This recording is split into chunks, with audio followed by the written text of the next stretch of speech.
Да, то есть получается, это единственный вариант защиты своих денежных средств при покупке. Других вариантов нет, только расчет после регистрации. Если продавцы начинают ломаться, не соглашаться, да, то есть это настораживать должно. Почему, да, они так настойчивы, ну, в принципе, 7 дней подожди, ты получишь свои деньги, да. Квартира у тебя в залоге, рисков никаких. Это нас вызывает и должно настороженность. Вообще, вот вы должны понимать, продавать квартиру это менее рискованно, чем покупать. То есть продажа квартиры, там самый тонкий момент, это вот, ну, денежный расчет, да, чтобы провести его грамотно, ну, по большому счету, да, ну, и продать сейчас в кризис, да, некоторые годами продают, продать не могут, то есть покупателя найти и расчет произвести. Если квартиру покупаешь, там на каждом углу засада, там пройти преграды из кучи риэлторов до этого объекта, там добраться, поторговаться, выцарапать эти документы на первоначальную проверку, проверить, риски исключить, соломки подстелить, где риски выявил, там, ага, тут дети собственники, там престарелые, тут, значит, приватизация нужно выявить, там, да, не ущемлен ли кто-то, тут там наследство, тут дарение, тут доверенность, короче, везде стелишь соломку, проверяешь, проверяешь, проверяешь, все, соломку везде подстелил. И почему мы еще стелим соломку и подтверждаем факт этой проверки, потому что мы должны кровь из носу подтвердить, что мы добросовестные покупатели.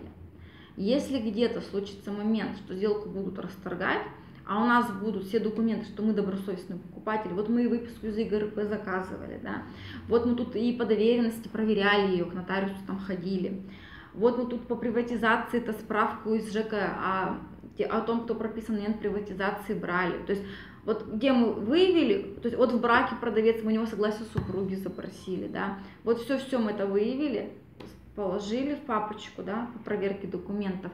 У нас даже купили квартиру, все в порядке, раз, какое-то основание для расторжения. Там какие-то выявились третьи лица, права их были ущемлены. Если мы покажем, что мы добросовестные, у нас большой шанс квартиру, что нас не отберут.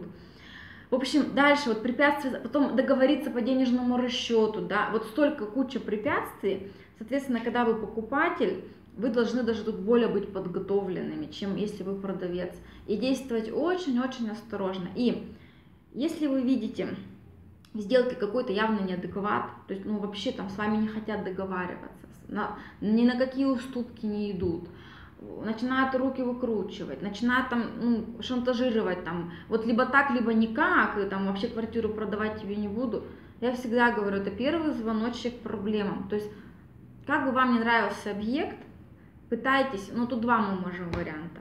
Либо в нормальное, адекватное русло опять вернуть продавца, чтобы он нормально с нами договаривался. Если это не получается, отказываемся от сделки.